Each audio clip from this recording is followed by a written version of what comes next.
É suficiente.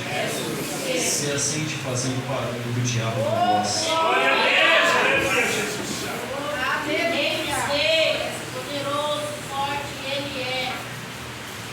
Ao longo da minha vida e da minha trajetória e da minha conversão em Cristo Jesus, faz muitos anos que eu tenho estudado e me dedicado na Bíblia Sagrada.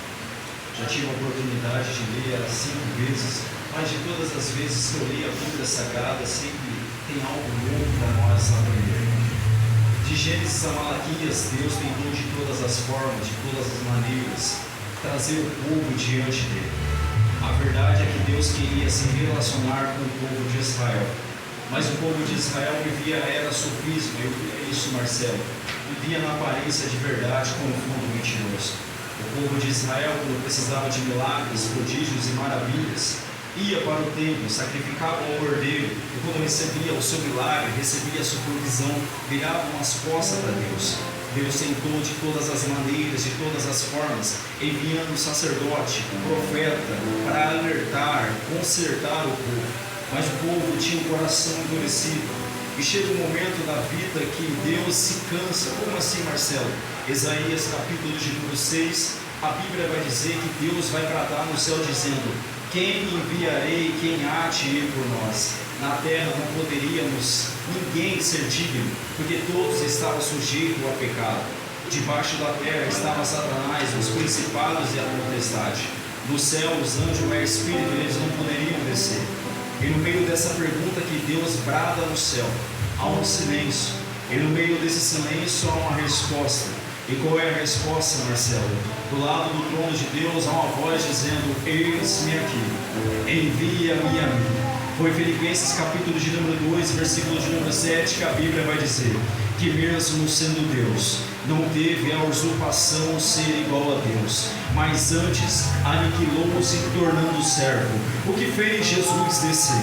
O que fez Jesus habitar no corpo de carne e osso? O que fez Jesus descer para tentar compreender a raça humana? Durante esses anos eu procurei estudar de todas as formas, de todas as maneiras, a vida de Jesus Cristo. E se olharmos no século 21, hoje se prega sobre tudo, mas não se prega sobre Cristo. Nessa noite eu vim trazer e relembrar para você que este homem viveu o sobrenatural. Nós entendemos e compreendemos que o maior ápice do ser humano foi pisar na lua.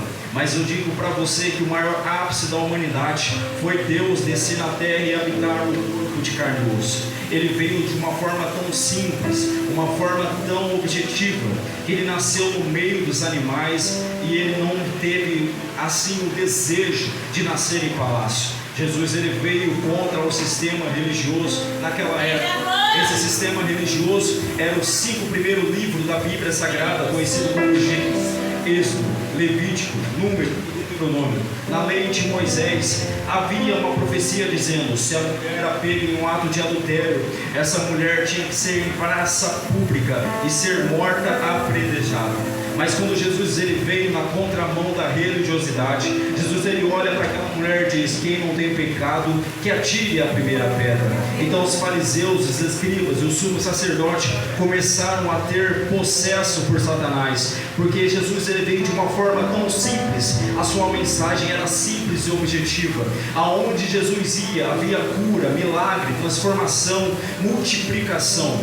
Mas no momento do ápice do seu ministério é quando ele está descendo no Rio Jordão para ser batizado por João Batista. João para o seu batismo e diz aí: eis aí o Cordeiro de Deus, o que tira o pecado do mundo, do qual não sou digno de desatar as suas sandálias. Eu vos batizo com água, mas ele vos batizará com o Espírito Santo e com fogo. Marcelo, o que acontece? 3 coisas vão acontecer no batismo de Jesus. A primeira, o céu se abre. A segunda, o Espírito desce. E a terceira, a voz de Deus brada dizendo: este é o meu filho amado. Eu vim liberar uma palavra de Deus para o teu coração. E qual é a primeira palavra, Marcelo? Você não é fruto do acaso. acaso, você é filho de Deus. E nessa noite eu vim pregar para filhos de Deus. Eu vim dizer algo para o teu coração: você não nasceu por nascer. É por isso que Deus vai dizer para Jeremias: Jeremias, antes que eu te formasse no ventre, eu te conheci, e na nação eu te santifiquei, e as nações eu te dei como profeta. O que Deus está querendo dizer para Jeremias: Jeremias, não é porque seu pai errou, não é porque seu avô errou, não é porque seu bisavô que você vai errar. Você nasceu para ser digno, você nasceu para ter honra. E nesta noite Deus está dizendo: você é meu filho. Pode ter luta lá fora, mas você é filho de Deus. Pode ter tempestade lá fora, mas você é filho de Deus.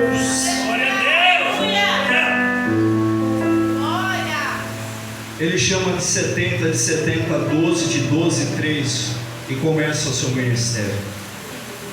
Mas no momento que o texto que eu li para vocês é o momento que ele está próximo de ser crucificado.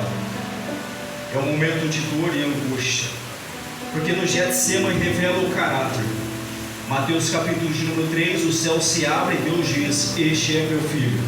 Mas no Getsemane o céu está fechado. E aqui muitas das vezes eu interrompi Deus, porque o Senhor publicamente diz que Ele é o teu filho no Jordão, mas quando o teu filho está em aflição, o Senhor fecha a porta do céu e vira as costas para Ele. E tem momento da nossa vida que é assim: oramos, buscamos, clamamos, jejuamos, e os céus continuam fechados. Já estamos em dezembro, você fez campanha de oração, você fez janeiro profético, você subiu o monte, você se consagrou, e a resposta é: Deus, quando é o meu milagre? Quando é a minha vez? E às vezes o silêncio de Deus também é uma resposta. Por que Jesus pediu para Deus afastar o cálice? Porque naquele momento o cálice da ira de Deus estava transbordando, e Deus precisava derramar aquele cálice. Então o seu filho, quando ele viu o seu filho no Getsemane, Deus não poupou ele, jogou o cálice sobre ele. O peso é tão grande que ele começa a escoar sangue.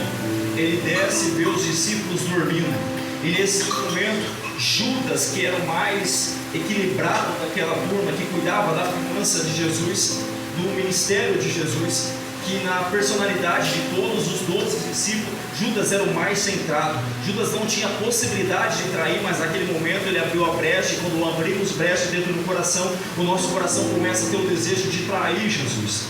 Então ele dá um beijo, e os soldados pegam ele, e agora começa a sentença de Pilato para Anás, de Anás para Caifás. Faz o nosso mestre uma peteca e não acha erro nenhum nele. Durante a noite, na calada da noite, levam ele e começa a sentença. O sinédrio funcionava de manhã, das 7 da manhã até as 5 da tarde. Durante a noite não poderia ter nada de julgamento, não poderia condenar ninguém. Mas eles estavam com um processo que ele abre uma exceção e começa a interrogar Jesus durante a noite. Aqui está alguns textos extras bíblicos que diz que na calada daquela noite cuspiram na sua cara. Aquela calada daquela noite chutaram ele, bateram nele, porque à noite ninguém vê. Numa noite sombria machucaram o nosso mestre. E qual é a acusação que fizeram dele? Ele é o Filho de Deus. Anás rasga sua veste como forma de blasfêmia. No outro dia leva para Pilatos. Pilatos não vê maldade nenhuma, mas aquela mesma multidão que gritava por milagres, aquela mesma multidão que estava no monte ouvindo as pregações de Jesus, essa mesma multidão agora está comprada por dinheiro para querer matar o nosso mestre. Que povo ingrato, que povo hipócrita. A mesma multidão que queria milagre recebia, mas agora com dinheiro agora quer crucificar. Pilatos não vê maldade, Pilatos não quer matar o nosso mestre. Então o que ele aconselha e faz? Vamos dar 40 chicotadas nele, e aqui nós liberamos ele, está tudo certo. E aqui começa uma das maiores dores do nosso mestre. 40 chicotadas. Na lei judaica, a pessoa não conseguiria chegar a 40 chicotadas, porque ela já se tornava semi-morta, ou morria ali mesmo de tanta chicotada. Esse chicote, o vasorrago, tinha ossos de animais, tinha caco de vidro, tinha especiarias que machucavam e feriam o corpo daquela pessoa que seria condenada. E quando bate na primeira vez, os soldados possessos de ódio, quando dá a primeira chicotada, o corpo do nosso mestre sai. Alguns historiadores dizem que a gravidade era tão grande que dava para ver os ossos expostos de Jesus. Bate nele 40 vezes. Mas a pergunta é: por que ele não abriu a sua boca? Por que ele não gritou? Porque no momento da nossa dor, quando nós machucamos, nós precisamos gritar para aliviar a nossa dor. Mas ele apanhou calado, 40 chicotadas nas costas, os ferimentos expostos, seus ossos expostos, ele está machucado. Isaías 52, versículo de número 14 diz que a multidão fica pasmada, porque o seu rosto estava totalmente desfigurado. Ele está fraco, caído e machucado. Mas a pergunta é: Jesus, por que você não abriu a sua boca para cumprir o que estava escrito em Isaías capítulo 53? Como o cordeiro foi levado ao matadouro, perante aos queseadores, mas ele não abriu a sua boca. É por isso que eu não consigo entender uma igreja que fica com a boca fechada, uma língua de aço e um queixo de concreto. Jesus, ele morreu, ele sofreu calado para que você abrisse a tua boca. Então eu vou te dar alguns minutos para você agradecer o sacrifício que ele fez. Então eu vou deixar você agradecer. É 30 segundos, depois eu continuo. Será que você consegue nesses 30 segundos render graças, adoração, a chicotada que ele levou nas costas, os ferimentos que ele teve, mas ele não abriu a sua boca? E você abre a sua boca para tudo, mas não abre para agradecer a chicotada que ele levou, as bofetadas na cara que ele levou. Ele foi cuspido na cara, mas ele não abriu a tua boca. Eu vou deixar você adorar, depois eu continuo.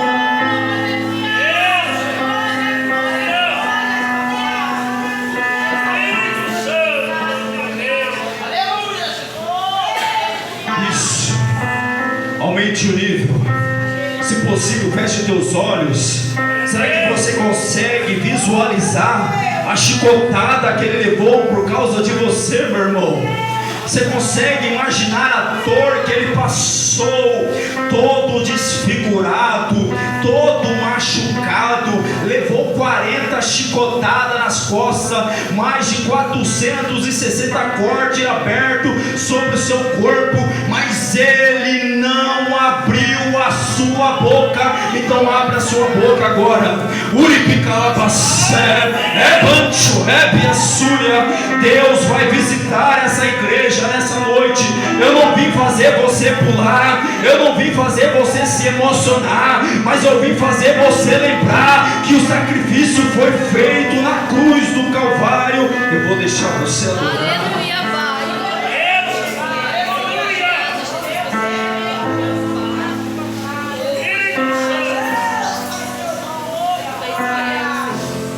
Ele está machucado.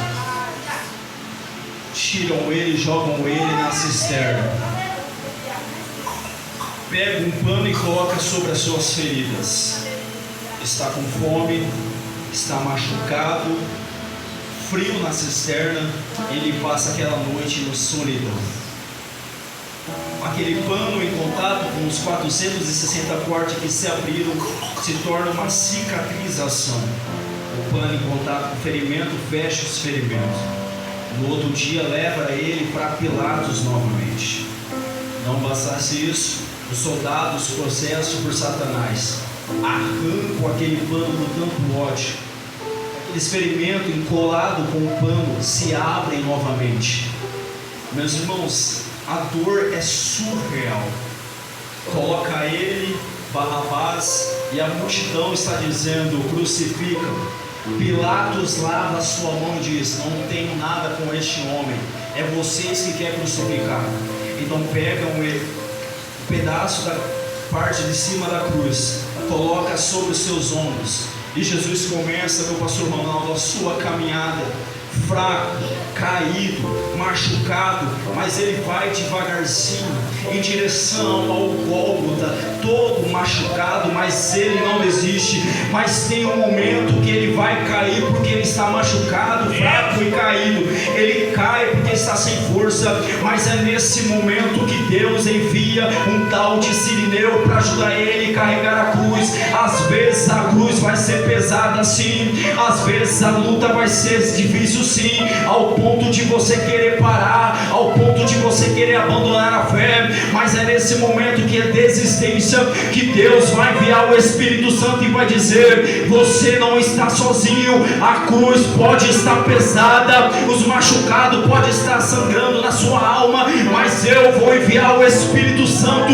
para você continuar. Mas você não vai parar, porque se você parar, a tua casa para. Se você parar, o teu trabalho também para. Eu vim na totalidade da promessa para dizer para alguém: você é a resistência da tua casa. Eu vim pregar para o ciclo de oração. Essa igreja está de portas abertas ainda, porque tem irmãs que oram, tem irmã que busca, tem irmã que se consagra. Sabe por que a tua casa ainda não parou? Porque você ainda está guerreando contra ela, dizendo: Senhor, visita a minha casa, Senhor, visita meu filho, Senhor, visita meu marido. Sabe por que você está de pé? Porque ainda há uma promessa sobre a tua casa. Você e a tua casa vão servir ao Senhor, e Deus pode mudar a situação. Estamos no último ano do mês, o último mês do ano, mas a palavra continua sendo a mesma. Eu posso mudar o quadro, eu posso trazer o teu marido que está nas drogas,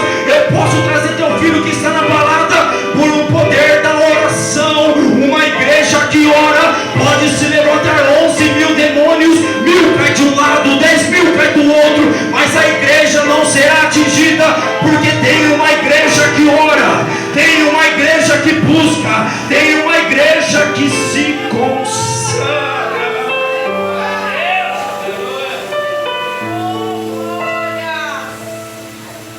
A cruz era feita de mentira. Aquela cruz era de Barrabás. Ele tinha 2 metros de altura. Jesus tinha 1,30 m. Era menor. Perfura um lado da sua mão torcida. O problema está do outro lado. A cruz já vinha com a perfuração para facilitar a entrada do prego. E aquela cruz era na medida de Barrabás. Prendeu um lado, deu certo. O problema está do outro. Eles puxam o nosso mestre e perfuram a mão. A gente olha os filmes e acha que prende um pé, o outro pé em cima, mas não. A crucificação, eles prendiam no calcanhar. A cruz está aqui. Eles prendiam o pé de um lado, o pé do outro, e ele está na cruz do Calvário, machucado, ferido. Por isso que havia aquela profecia de Gênesis 3, capítulo de número 15: da semente da mulher nasceria um que esmagaria sua cabeça. Tu ferirás o calcanhar, mas ele esmagará a sua cabeça. Então, quando prende o calcanhar de Jesus, aquela profecia acaba se cumprindo. Deuteronômio capítulo de número 20, versículo de número 21 diz que se aquele que fosse pego em um ato de crucificação, e se a pessoa fosse exposta e fosse morte de crucificação, Deuteronômio capítulo de número 20, versículo 21 diz que se tornaria maldito de Deus. Ou seja, Cristo se fez maldito na cruz, porque quando ele vai dizer: Pai, Pai, lembra de mim, e ele vira as costas. Por que Deus virou as costas? Porque quando Deus olha para o seu próprio filho, ele não vê mais o seu filho, aquele belo, forte, formoso, mas ele vê uma bola de iniquidade, uma bola de pecado, e Deus odeia o pecado. Por isso que Deus virou as costas para ele na cruz. Ele se sente sozinho, mas ele está na cruz do Calvário. E aqui eu encerro a mensagem de uma forma simples. O que segurou Jesus naquela cruz não foram os pregos. O que segurou Jesus naquela cruz não foi Pedro ter negado. O que segurou Jesus naquela cruz não foi Judas ter traído. O que segurou Jesus naquela cruz não foi a multidão dizendo crucifica. O que segurou Jesus naquela cruz não foi a 40 chicotadas que ele levou nas costas. O que segurou Jesus naquela cruz foi João capítulo de número 3, versículo de número 16. Porque Deus amou o mundo de tal maneira que deu seu Filho unigênito, para aquele que nele crê não pereça, mas tenha vida eterna. O que segurou Jesus naquela cruz foi o amor. E aqui lá vai a palavra para o teu coração: Satanás te odeia, mas Jesus te ama. Cruz que ele demonstrou o amor. Sua mãe pode dizer que te ama, teu marido pode dizer que te ama, mas Jesus te ama mais. Que amor é esse que me constrange?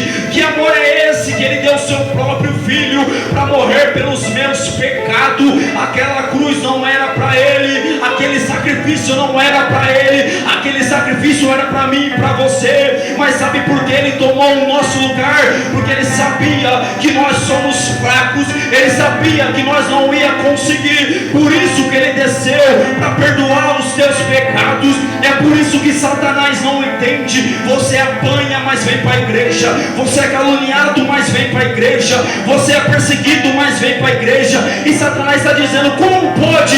Eu fiz toda a desgraça no ano inteiro para ele parar, mas ele não parou. Sabe por que eu não parei, Satanás? Porque alguém morreu no meu lugar e eu não posso parar. Ele morreu por você, ele acreditou em você. A mensagem continua sendo a mesma. E qual é a mensagem, Marcelo? Jesus salva, Jesus cura, Jesus liberta, e em breve vai voltar. A igreja só está de portas abertas porque ele morreu, mas ele ressuscitou. Judas morreu, mas Jesus está vivo. Maria morreu, mas Jesus está vivo. Buda morreu, mas Jesus está vivo. Nós servimos a um Jesus vivo, vivo. Eu quero que você levante as tuas mãos para o céu e agradeça o sacrifício que ele fez na cruz do Calvário. Ele está vivo, ele está vivo, ele está vivo, ele está vivo, ele está vivo.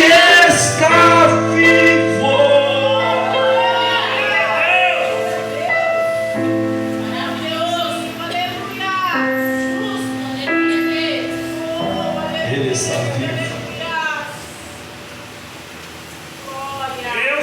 Se você chegar em Jerusalém e ir no túmulo de Jesus, você não encontra mais ele lá.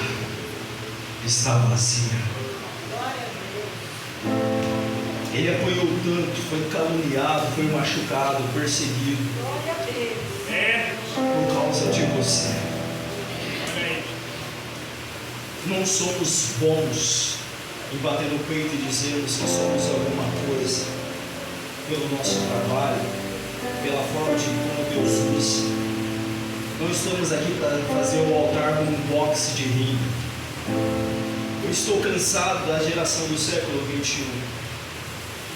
Você olha para o Instagram, pelo Reels, TikTok, esses momentos de graça no meio do Evangelho, zombam de línguas estranhas, zombam de profecia, zombam de tudo que é sagrado. Se hoje você ora muito, você é religioso demais. Se hoje você busca muito, você é fanático. E esses dias, conversando com a minha avó, eu falei: vó, não está estranho isso aqui? Antigamente a senhora dobrava o joelho 3 horas da manhã e ficava até às 7 com o joelho dobrado. Hoje, se você faz isso, é loucura. Ora 5 minutos, está bom. Ora 2 minutos. A gente tem argumento para falar tudo. Fala no trabalho, fala em casa, fala com os filhos, fala com esposa e marido. Mas quando se trata de oração, é 3 minutos, acaba as palavras. Amém. O que mudou? Deus ou as nossas escolhas? Hoje está tão fácil Satanás atacar o nosso século 21. A gente acorda de manhã, trabalha. Chega em casa cansado, janta, toma banho e dorme. E a pergunta é: quando nesse período do dia você tirou para orar? Ah, Marcelo, de madrugada não dá porque eu estou cansado. De manhã eu trabalho. Tenho que cuidar dos meus filhos. Aí a prioridade da oração.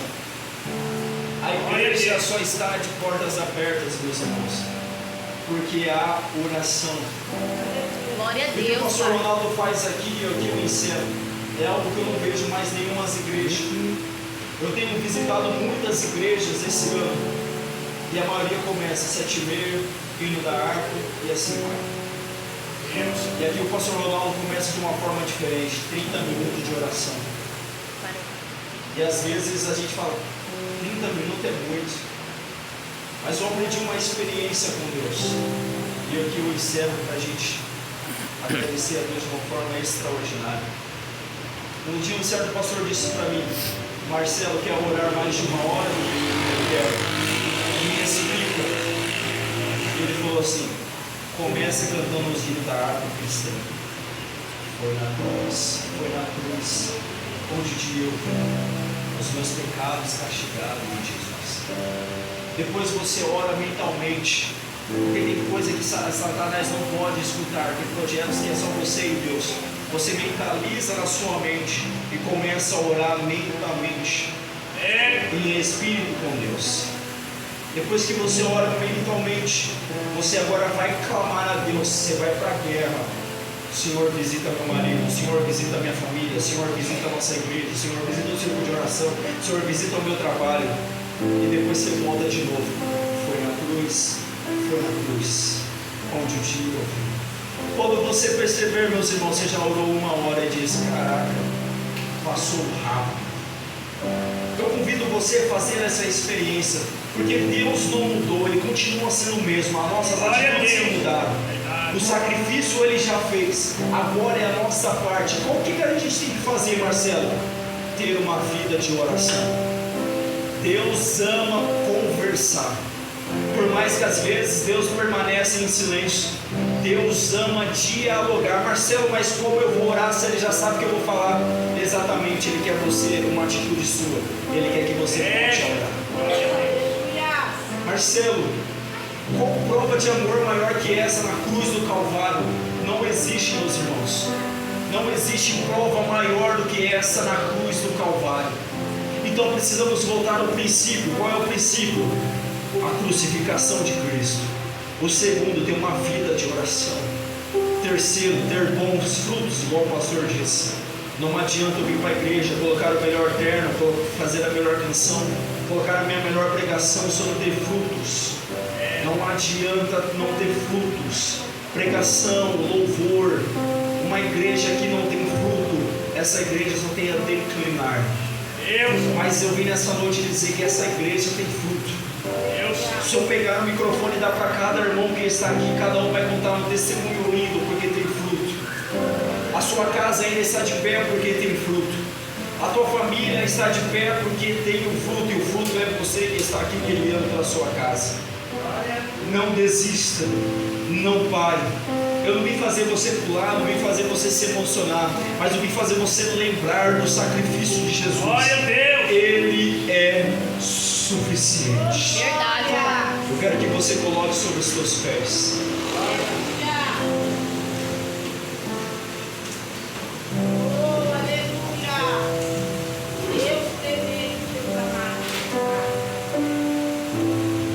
Meu irmão Gustavo vai preparar um louvor. Eu quero que você coloque a mão no seu coração.